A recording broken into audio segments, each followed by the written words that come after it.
Welcome back, crafters. This is another of Christine's projects that I'm presenting here. We're going to be using the card base that has the beautiful magenta watercolor wash on it, the polka dotted envelope that has both the magenta and the blushing bride, and some elements from the ephemera pack, and 3 of the hexagons. Okay, so we're going to start with the 3 hexagons, and I'm going to use a blending brush on them. Now, if you don't have blending brush, you can use a sponge dauber, or you could just use a watercolor brush, or you could use a Q-tip and just dab a little bit of ink on. All I'm going to do is go around the edges of them just a little bit with the blending brush and some of this blushing bride ink. I don't want a lot. Check and see here, and I just want to touch the edges. I'm not going to go in too far on them.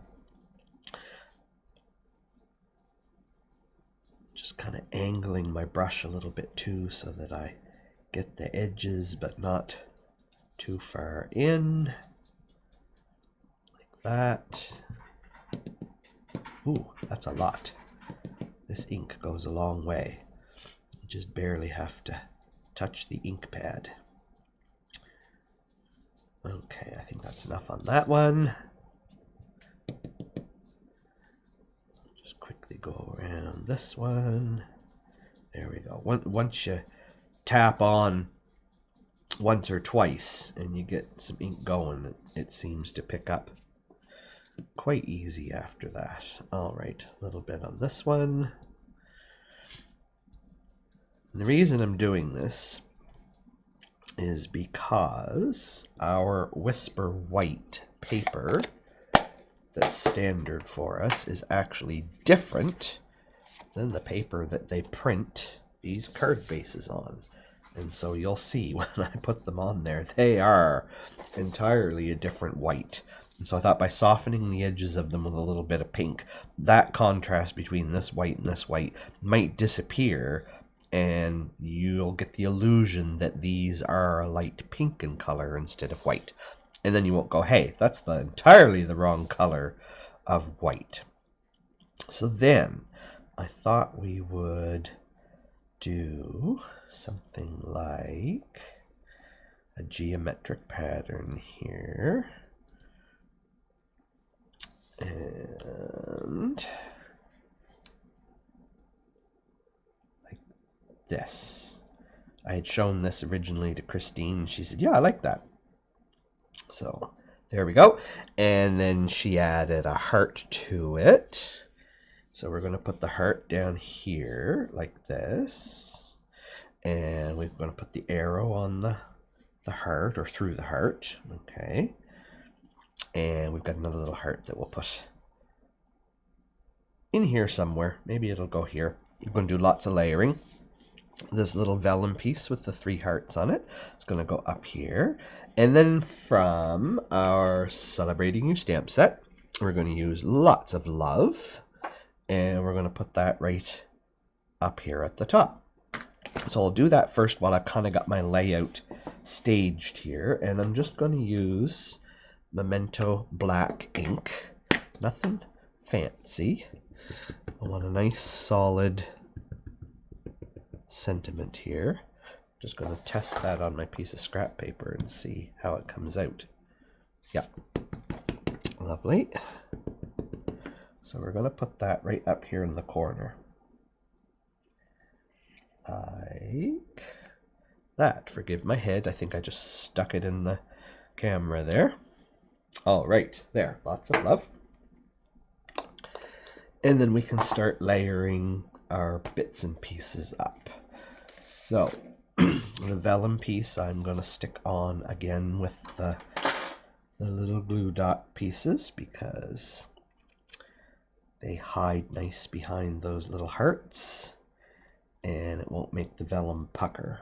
Liquid glue makes the vellum pucker sometimes.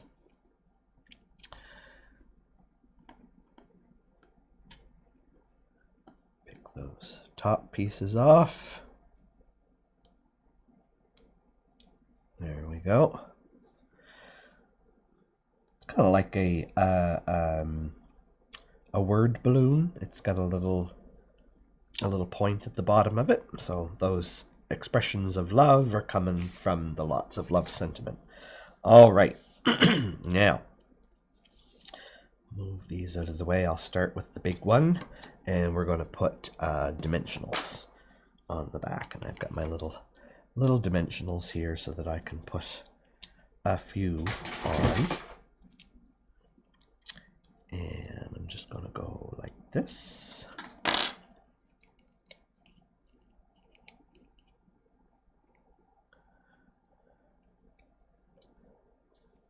Feel like I was missing one, but I guess not. Okay. And then I'm going to line up the 3 points of the hexagons. They're 3 different sizes, so they're not going to exactly match. This one's going to be a little shorter, and that one's going to be a little shorter, but I want the spaces between them and the 3 points to line up evenly here in the middle. So that's what I'm working towards, is those 3 points.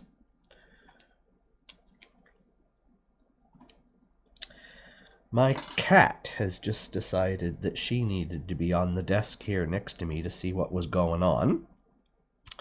I hope she doesn't suddenly decide to climb into the middle of the production here, but she's just knocked all the ephemera pieces loose. So I have little bits and bobs of vellum and stars and hearts and things all over everywhere.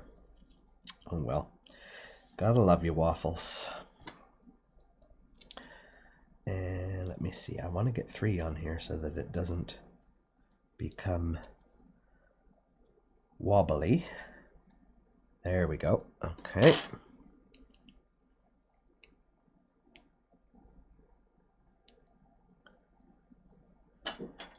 And use my tweezers to hold this, see if I can line that center point up and get everything even. There we are. So that lets lots of that pink show through. Let's put a couple of those glue dots on the back of that vellum arrow to stick it down to our heart.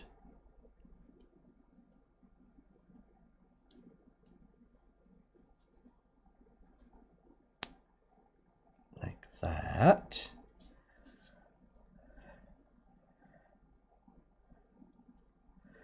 All right. And then our heart's going to overlap a little, so I need some dimensionals here and some glue there. So we'll put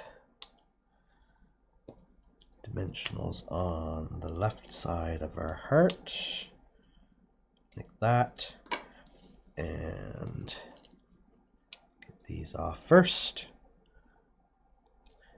And then a little bit of glue over here somewhere. Doesn't matter if it goes off the edge because it's going to be in behind. And just decide where we want that. Yeah, down here like this. That's good. Just press that into place there. All right. And then we've got this last little heart. I think he's going to look good.